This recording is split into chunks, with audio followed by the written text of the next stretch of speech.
Kelompok perampok menyerbu masuk ke dalam min kerajaan Spanyol. Cetak sendiri 1 miliar euro. Kemudian kabur dengan aman. Tersebar di seluruh dunia. Selama 2 tahun terakhir, polisi telah mencari komplotan ini, tetapi tidak ada jejak. Orang-orang ini tampaknya telah benar-benar menguap dari dunia. Rio dan Tokyo adalah 2 anggota bandit. Mereka bersembunyi di sebuah pulau kecil di Karibia. Berenang setiap hari, memancing.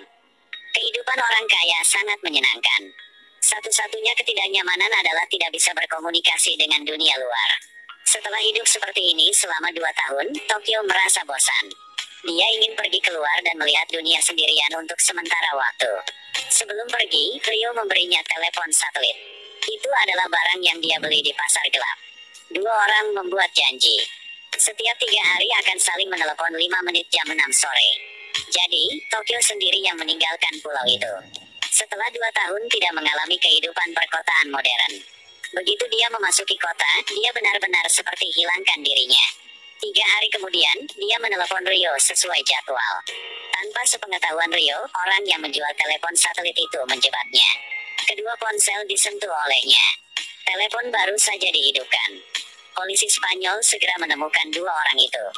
Kemudian segera hubungi polisi setempat untuk mengambil tindakan. Rio melamun tentang masa depan bersama Tokyo. Lalu tiba-tiba dia merasa ada yang tidak beres. 2 kapal patroli polisi melaju kencang menuju pulau itu. Dia segera berteriak ke telepon, menyuruh Tokyo untuk melarikan diri. Ketika polisi tiba di sinyal lokasi Tokyo, baru saja melihat seekor anjing dengan telepon satelit diikatkan di lehernya. Namun, sulit bagi Rio untuk melarikan diri di pulau terpencil. Dia tertangkap dan diinterogasi oleh polisi. Ingin dia mengungkapkan di mana sisa anggota bersembunyi. Tapi memukulinya sampai mati dia tidak mengatakannya. Bukan karena dia berkulit tebal dan tidak takut dipukul. Itu karena dia benar-benar tidak tahu. Tempat persembunyian mereka semua disiapkan oleh profesor terlebih dahulu. Kecuali profesor, mereka tidak tahu di mana yang lain. Profesor meninggalkan mereka nomor telepon. Jika memiliki masalah, dapat menghubungi dia di nomor ini. Setelah melarikan diri dari polisi, Tokyo menelepon nomor tersebut. Melalui beberapa panduan, dia akhirnya menemukan profesor di Thailand. Di sebelahnya ada seorang wanita. Tokyo terkejut, bukankah orang ini Inspektur Polisi Raquel Murillo? Dia tidak menyangka profesor tidak hanya mencuri uang negara.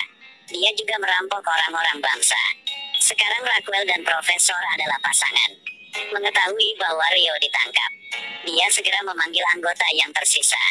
Sebelumnya, kru mereka terdiri dari 9 orang. Tapi selama aksi di Royal Mint, Berlin dan 2 anggota lainnya meninggal. Sekarang Rio ditangkap lagi. Kru mereka hanya sisa 5 orang. Termasuk Profesor, Tokyo, Nairobi, Helsinki, Denver. Ada juga Stockholm, seorang sandera yang jatuh cinta dengan Denver. Juga ingin ikut beraksi kali ini. Termasuk Raquel, tim mereka terdiri dari 7 orang.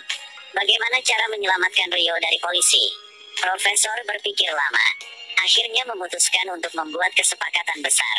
Dia ingin merampok cadangan emas bank negara. Ini adalah rencana Berlin. Tapi kemudian profesor merasa risikonya terlalu tinggi, jadi dia mengubahnya menjadi merampok Royal Mint. Dia mengundang Martin Barot, teman dekat dan mantan kamerat Berlin ketika dia masih hidup. Biarkan dia menjadi komandan. Masalah terbesar sekarang adalah bagaimana membobol bank. Jawabannya adalah menciptakan kekacauan. Sebuah balon udara panas tak dikenal terbang di atas Madrid. Pintu kompartemen terbuka, ratusan juta uang jatuh seperti hujan. Mereka menggunakan penyebaran uang untuk menyatakan, kami sudah kembali. Tapi mereka tidak bodoh. Tujuan dari tindakan ini adalah untuk menciptakan kekacauan. Kemudian disusupi ke bank negara.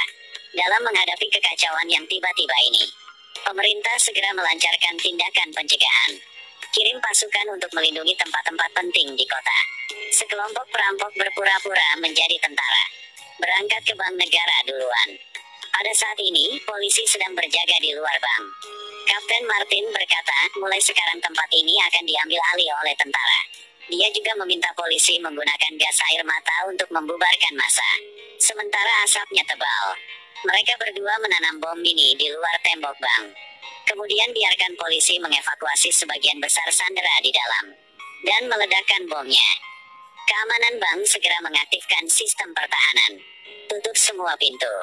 Dalam waktu 1 jam, tidak ada yang bisa mengangkat blokade. 1 jam kemudian, polisi akan menentang keamanan para sandera. Langsung mengeluarkan perintah serangan. Karena di dalam berangkas emas ada sesuatu yang lebih penting daripada uang. Kubah emas dibangun 48 meter di bawah tanah, menghubungkan 2 aliran air. Jika ada seseorang mendobrak pintu berangkas emas, sistem anti pencurian akan otomatis isi gudang dengan air selama 20 menit. Lebih sulit merampok di sini daripada pergi ke surga. Nairobi dengan 5 anggota lainnya harus memanfaatkan menggali lubang besar di pintu berangkas emas dalam waktu sesingkat-singkatnya. Kemudian masukkan ruang dekompresi ke dalam. Seorang anggota memasuki gudang, masuk dan keluar pada saat yang sama mulai pengelasan. Tutup lubang dengan kecepatan tercepat. Tak lama, alarm berhenti, mereka berhasil. Nairobi memasuki berangkas emas melalui ruang dekompresi. Ada emas batangan di mana-mana yang berkilauan. Tujuan terpenting mereka, apakah untuk membuka pintu bawah tanah jauh di dalam berangkas emas? Dapatkan dokumen rahasia yang tersimpan di sana. Seorang pengguna bom C4 meledakkan pintu bawah tanah. Cakrak. Si Panglima menghitung mundur detik-detik terakhir, kemudian beri perintah untuk menyerang ke dalam. Gugus tugas yang membawa peralatan anti peluru secara bertahap mendekat. Tiba-tiba, Denver mengibarkan bendera putih dan berlari keluar. Melihat kotak merah di tangannya, Panglima terpaksa memerintahkan mundur. Di dalam kotak merah itu ada dokumen rahasia pemerintah, menyimpan cerita yang tidak begitu murni dari pemerintah Spanyol. Setelah terpapar, tidak ada yang tersisa dari UE. Bahkan ada risiko perang. Tidak lama kemudian, penanggung jawab Kementerian Pertahanan, Kementerian Kabinet, dan lembaga pemerintah penting pergi ke ruang komando untuk mengadakan pertemuan darurat. Takut rahasianya terbongkar, mereka membawa negosiator ahli, bahkan membawa Rio. Dia yang bertanggung jawab menggunakan metode penyiksaan ilegal sama Rio. Kunci dia di kamar kecil. Tidak cukup ruang untuk duduk, harus berdiri selama 24 jam. Munculnya negosiator ahli menempatkan profesor dalam posisi rendah. Pertama, dia mengumumkan kepada media beberapa rahasia pemerintah dan berita buruk, sampai media menemukan itu palsu. Dokumen rahasia di tangan profesor akan tidak berguna lagi. Kemudian mereka memompa gas anestesi ke bank melalui sistem ventilasi, menunggu gerombolan perampok pingsan. Mereka terus mengirim 5 petugas polisi khusus untuk menerobos ventilasi. Untungnya, profesor telah menyiapkan mata-mata. Seorang anggota luar memberitahu profesor tentang situasi sebelumnya. Petugas polisi khusus yang menerobos disergap oleh bandit, dipukuli sampai tidak bisa lari. Akhirnya digiring ke kamar. 4 sisi adalah bom inframerah. Profesor menggunakan 5 petugas polisi khusus ini dan 40 sandera berhasil untuk menukar dengan Rio. Menurut petunjuk saat berbicara dengan Rio, dia tahu di dalam tubuh Rio menginstal penyadap dan perangkat navigasi. Mereka menemukan solusinya. Keluarkan perangkat itu secara diam-diam.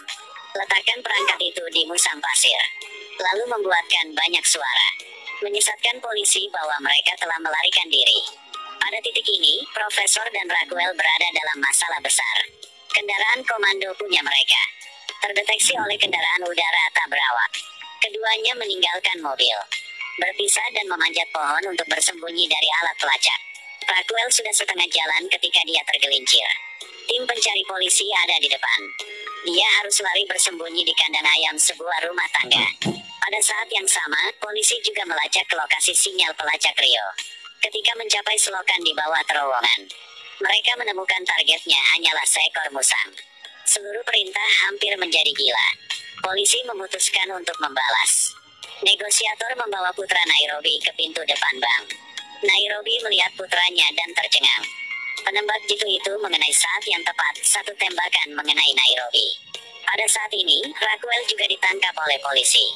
Polisi memaksanya untuk mengungkapkan keberadaan profesor, tetapi Raguel dengan tegas menolak untuk memberitahu. Sebuah tembakan senjata terdengar.